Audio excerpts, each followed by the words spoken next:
apoptosis de los condrocitos atrócicos.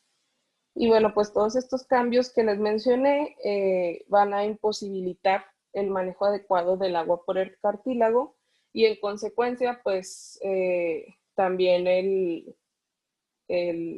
buen manejo de sus propiedades biomecánicas y a su vez pues con una pérdida de viscoelasticidad y un favorecimiento en general de la desintegración pues del tejido. Esto es lo que nos va a generar todo eso, ¿verdad? Y aquí tengo unos esquemas en los que podemos observar que, bueno, aquí voy a complementar un poquito más lo que ya les dije. Todas estas fuerzas mecánicas o todos estos factores de riesgo que era la sobrecarga, los microtraumatismos, la obesidad, ¿qué nos van a generar? Nos van a generar la activación de vías de señalización, principalmente las vías de señalización de receptores TOL, bueno, tipo TOL. Y estos más que nada, pues nos van a favorecer la producción de todos estos mediadores proinflamatorios, como los que ya les mencioné, las citocinas, las metaloproteinasas, algunas prostaglandinas, neuropéptidos, radicales,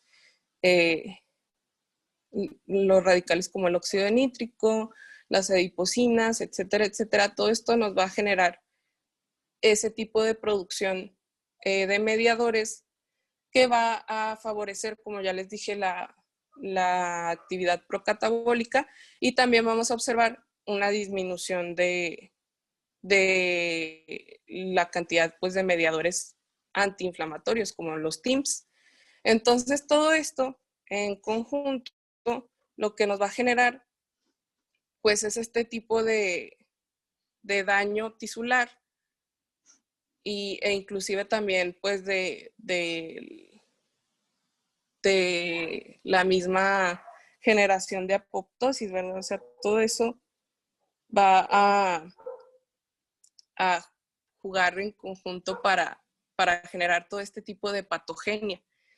Y bueno, pues ya nada más para mencionarles en cuanto a los mediadores, particularmente hablando, vamos a observar que en las metaloproteinasas, pues las principales que van a estar participando en la patogenia de la osteoartritis van a corresponder principalmente a la metaloproteinasa 13. Sin embargo, también se observa cierta participación de la metaloproteinasa 1. Aquí para discernir entre una y otra, las bibliografías comentan que la metaloproteinasa 1 parece estar más involucrada durante las fases iniciales del padecimiento, mientras que la metaloproteinasa 13 pues está más presente en las fases de remodelación. Y bueno, también en cuanto a las citocinas, vamos a observar que las predominantes aquí van a ser la interleucina 1, el factor de necrosis tumoral, la interleucina 6 y la interleucina 8. Y aquí las que tienen gran papel, bueno, son la interleucina 1 y el factor de necrosis tumoral. Esto es principalmente porque la interleucina 1 va a inducir la expresión de las metaloproteinasas y asociada con el factor de necrosis tumoral va a inducir también la síntesis o va a aumentar la síntesis de prostaglandina E2, que esta pues nos va a ayudar o va a favorecer pues la expresión o la síntesis de óxido nítrico, que como podemos observar aquí, pues todos esos son factores proinflamatorios. Y también a su vez vamos a observar que la interleucina 1 particularmente va a suprimir la expresión de genes estructurales como el COL2A1, que les dije que es el gen principal que va a sintetizar pues colágeno de tipo 2. Entonces es muy importante tomar eso en consideración. Y bueno, pues también tenemos, como ya les dije, otros factores como el óxido nítrico, la prostaglandina E2 y las adipocinas, y también los factores de crecimiento, que aquí en este caso, pues los principales que podemos observar es el factor de crecimiento similar a la insulina de tipo 1, Y la proteína morfogénica de hueso, no sé si se dice así, pero es la BMP2, bueno, las alteraciones en esa, que, bueno, en el caso de ese tipo de proteína se va a ver alterada y este tipo de proteína va a contribuir a la reparación tisular. Entonces, pues, de hecho, por eso también se estudia genéticamente hablando cualquier alteración que podría tener. Y en este caso, pues también el factor de crecimiento similar a la insulina de tipo 1, vamos a observar que es el principal factor observado en la génesis de los osteofitos. Entonces, pues eso es para tenerlos en consideración. Todo esto es más que nada para que observen que todos estos componentes, todos estos mediadores sí tienen su papel fundamental en la fisiopatología de la enfermedad. Y bueno, pues aquí estaba otro esquemita. Y hablando del hueso subcondral, vamos a tener que, bueno, aquí lo que se va a observar es un remodelado demasiado activo del hueso subcondral, acompañado por un incremento del volumen del tejido osteoide y una disminución de su mineralización. ¿Esto qué nos va a dar lugar? Pues nos va a dar lugar a un tejido óseo de mala calidad, atribuido a la producción de una configuración anómala del colágeno de tipo 1. Y bueno, también a su vez lo que podemos observar es que el tejido del hueso subcondrial, el tejido osteoide subcondrial, va a tener, ¿cómo digo? Va a tener unas características patológicas específicas. Entre estos podemos observar pues una sobreproducción de fosfatasa alcalina, osteocalcina, factor de crecimiento transformante beta 1, también el factor de crecimiento similar a la insulina 1, como ya les dije, que es el principal que genera los osteofitos, y también de la urosinasa. Y bueno, a su vez podemos observar que en este tipo de tejido también va a haber producción de mediadores procatabólicos como las metaloproteinasas, ya les comenté la 1 y la 13, prostaglandina 2 e interleucina 6 principalmente. ¿Esto qué quiere decir? Que pues no nada más va a haber producción de este tipo de mediadores proinflamatorios por los condrocitos, sino también por las células del hueso subcondral. Entonces, al haber este tipo de producción, también en el hueso subcondral, esto quiere decir que se confiere la capacidad de causar más actividad procatabólica y también de causar más daño al tejido pues del cartílago, porque hay sobreproducción de mediadores en todas las estirpes celulares. Y bueno, también vamos a tener, como ya les mencioné, que el aumento de la expresión en el hueso subcondral del factor de crecimiento similar a la insulina tipo 1 y del factor de crecimiento tumoral, transformante beta 1, perdón, pues van a ser los que inducen la formación de osteofitos. Y aquí tenemos un resumen de todo eso. Los factores de riesgo, como ya les dije, la sobrecarga mecánica, los microtraumatismos, la obesidad, todo eso nos va a conferir susceptibilidad para padecer osteoartritis. También los otros factores asociados que ya les mencioné. Sin embargo, este tipo de factores de riesgo, que son biomecánicos, nos van a generar ese tipo de desequilibrio fisiológico, aquí como ya los tenemos mencionados. Y bueno, esto, al haber un aumento de enzimas de degradación, va a propiciar un aumento en el catabolismo y una disminución del anabolismo. Como ya les dije, va a haber un ambiente procatabólico. Esto pues nos va a generar todo este tipo de degradación de los componentes de la matriz extracelular y una inflamación a su vez pues del cartílago. Obviamente vamos a tener intentos de reparación lo que nos van a dar, pues, o nos van a propiciar las mismas modificaciones en el hueso subcondral y una reacción de hiperostosis. Y bueno, todo esto pues nos va a ir presentando lo que es toda la progresión del padecimiento. ¿Sí? ¿Tienen alguna duda de eso? Porque eso sería la fisiopatología. Sé que esta parte es medio pesadita, da un poquito de confusa porque se ven varios mediadores. Aquí en Sí. resumen hay que entender, la osteoartritis en un inicio se considera una enfermedad inflamatoria. De acuerdo a su progresión, esto degenera el hueso, siendo ahora sí que principalmente la principal complicación de la osteoartritis, la degeneración del cartílago y el hueso, más bien, perdón, del cartílago y el hueso. Esto, a fin de cuentas, es en una fase tardía, ya no es tan importante la cuestión inflamatoria. Más bien aquí es más importante la calidad, la calidad del espacio articular y el hueso articular, porque ya se vuelve de una mala calidad.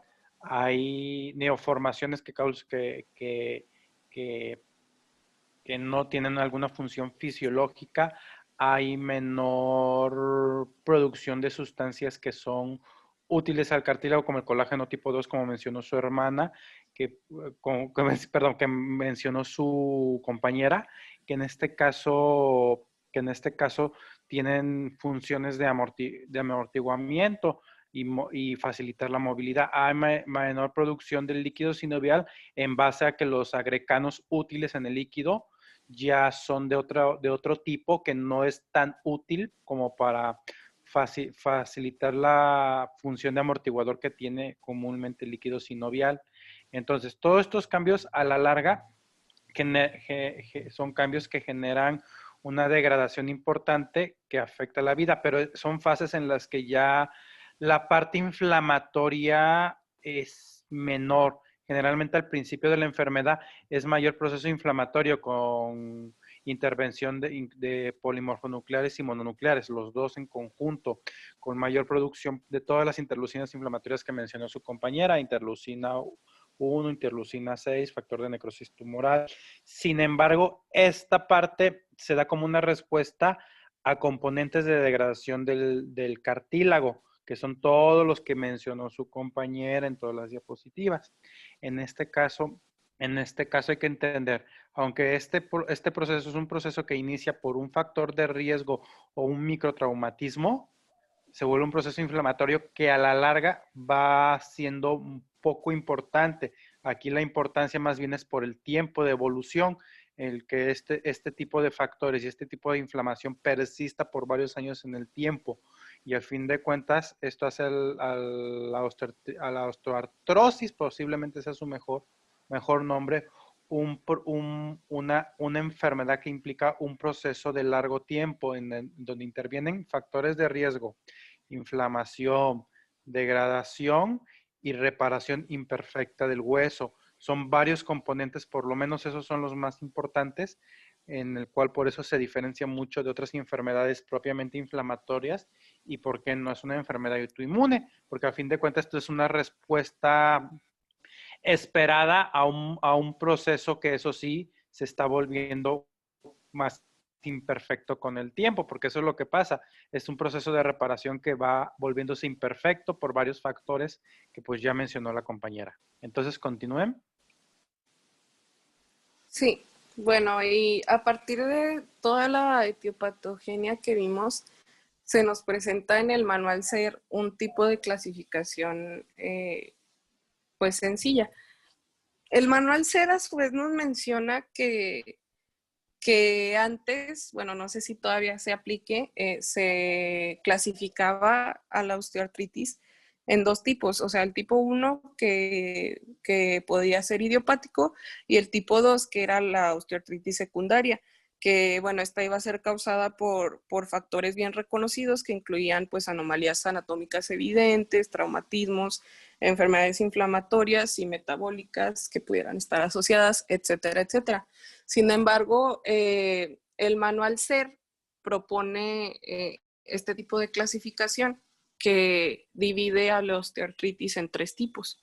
La tipo 1, pues va a ser la determinada genéticamente, que bueno, aquí lo que nos menciona es que es importante, sobre todo, evaluar a las proteínas de la, a las proteínas morfogénicas del hueso, las BMP que ya les venía mencionando, y sobre todo porque este tipo de proteínas pues van a participar en la señalización WNT, que es la que pues desencadena todo el tipo de fisiopatología que ya les comenté. Y bueno, por eso se considera que tienen un papel significativo en el tipo de osteoartritis, bueno, de tipo 1. Y bueno, también se menciona que algunos defectos esqueléticos como el mal alineamiento articular, la displasia acetabular y algunos otros también serían esenciales pues para el desarrollo de este tipo de osteoartritis. Ahora, en cuanto a la osteoartritis de tipo 2, vamos a observar que esta es la que corresponde a la osteoartritis asociada al déficit estrogénico.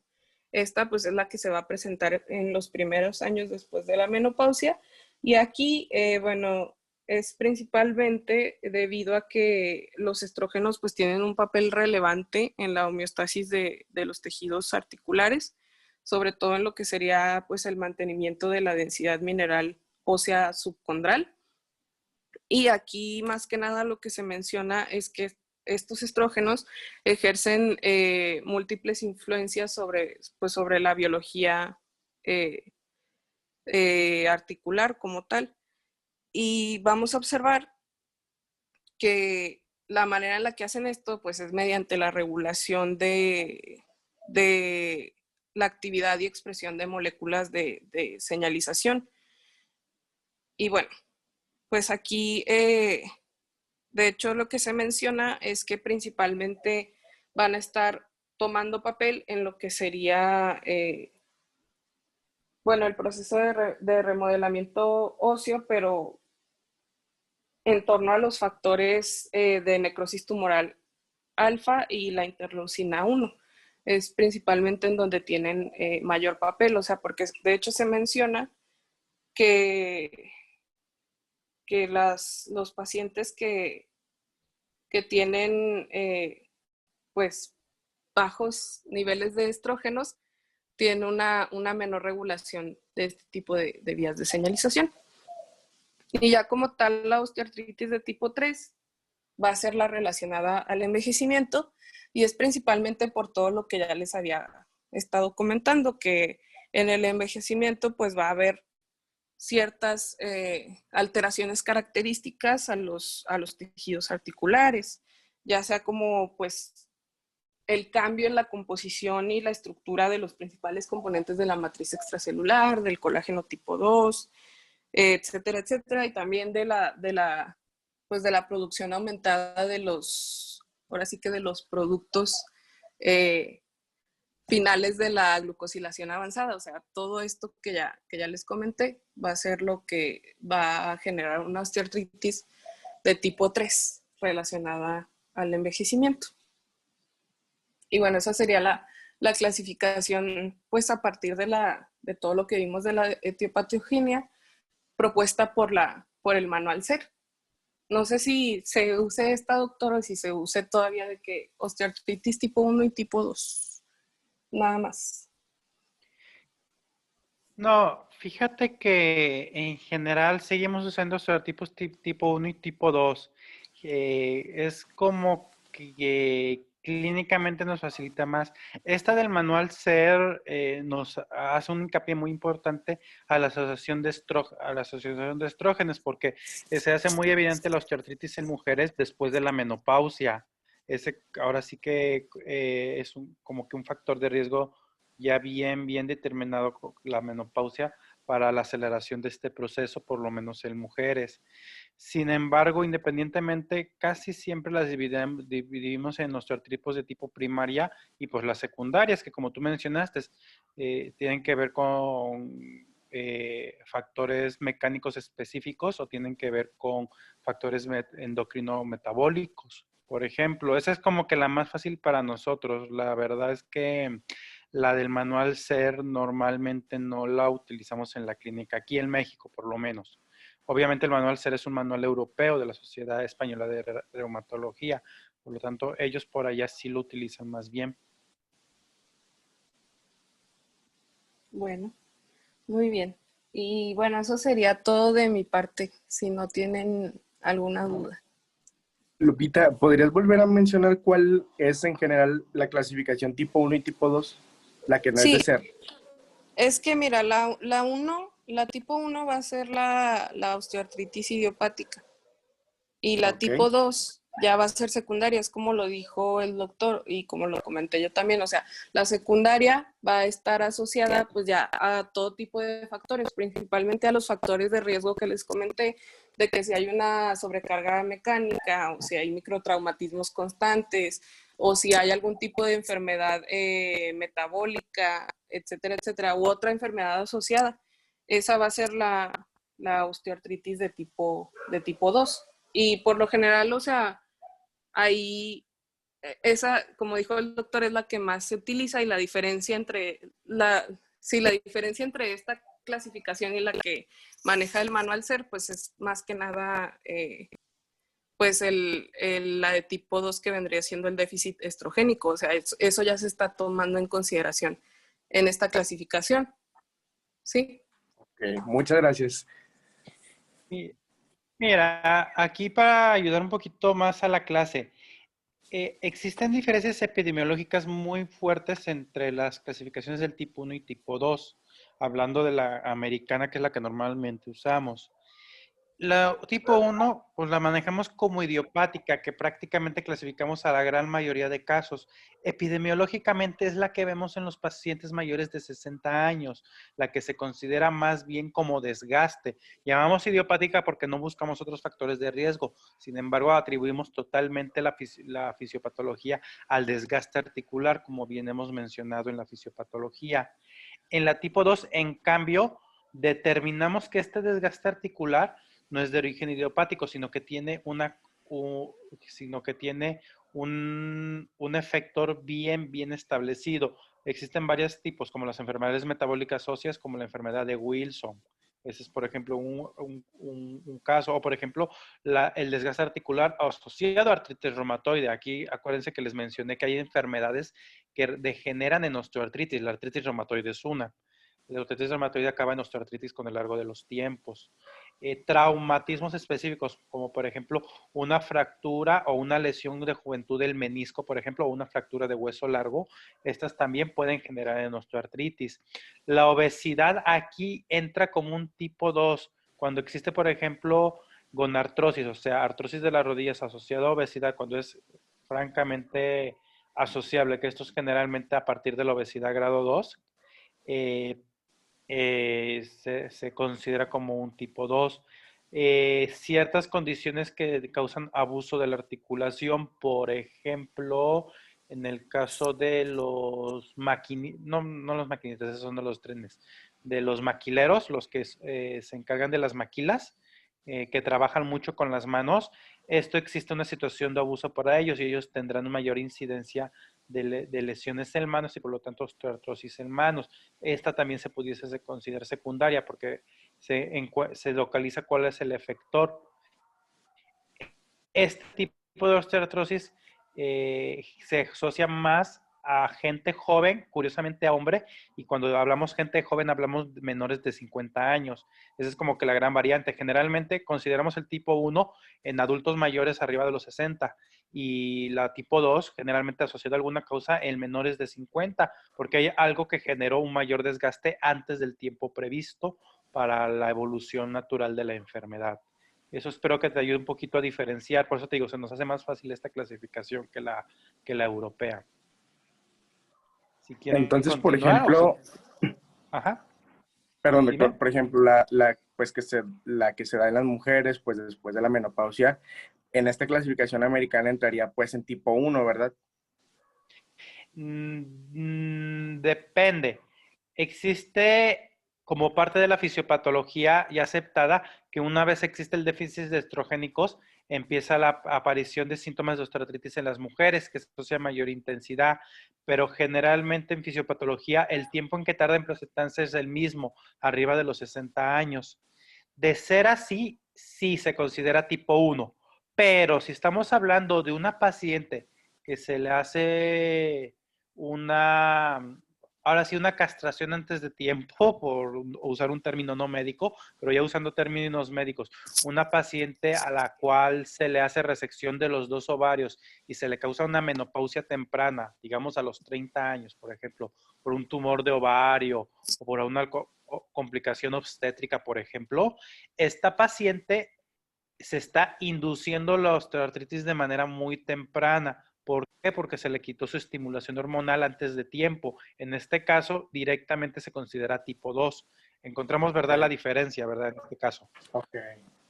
A fin de cuentas, la causa es la misma, que es el déficit estrogénico. Sin embargo, por el origen de la causa estamos variando la clasificación. ¿Ok? Por eso te digo, doctor. en este tipo de respuesta depende, pero específicamente la menopausia asociada a la edad, pues prácticamente tipo 1, porque se espera que la presentación de la osteoartritis sea a la edad contemplada de aproximadamente los 60 años. En el caso de una cuestión de hipogonadismo en la mujer, algún motivo por el que le tengan que resecar los ovarios a la mujer o hacer algún tipo de bloqueo hormonal, pues ya sería directamente tipo 2, porque fue inducido, fue causado. ¿Ok? Yo Gracias, espero haber doctor. contestado esta duda. Sí, perfecto. ¿Alguna Doctor. otra duda? Bueno, si no hay más dudas, continuemos, porque todavía nos falta algo. ¡Ah, ya son las 10! Sí, doctor. Bueno, bueno, generalmente esta artritis sí podemos verla en una clase, pero creo que nos pasamos, pero me gustó mucho tu información, se me hizo de las más completas que he visto. Se me hace bien importante que entiendan esta fisiopatología, porque esto les va a facilitar mucho la siguiente clase de artritis reumatoide, porque para que vean las grandes diferencias fisiopatológicas. A partir de aquí yo creo que es más sencillo, porque todo esto se asocia con la clínica. Ya vamos a hablar un poquito ya más de la clínica, porque ya mencioné a la doctora por qué se forman los osteofitos y también vamos a ver cuáles son los causantes asociados a la pérdida de espacio articular. Pero bueno, lo dejaremos para el lunes próximo. Ahorita pues descansen, disfruten el fin de semana, doctores, y sigan con estas clases de buena calidad. La verdad es que ahorita su compañera sí se la rifó. Me gustó mucho hasta ahorita cómo va la presentación. Larguita la verdad, pero vamos bien. Entonces, nos Gracias, vemos, doctor. chicos.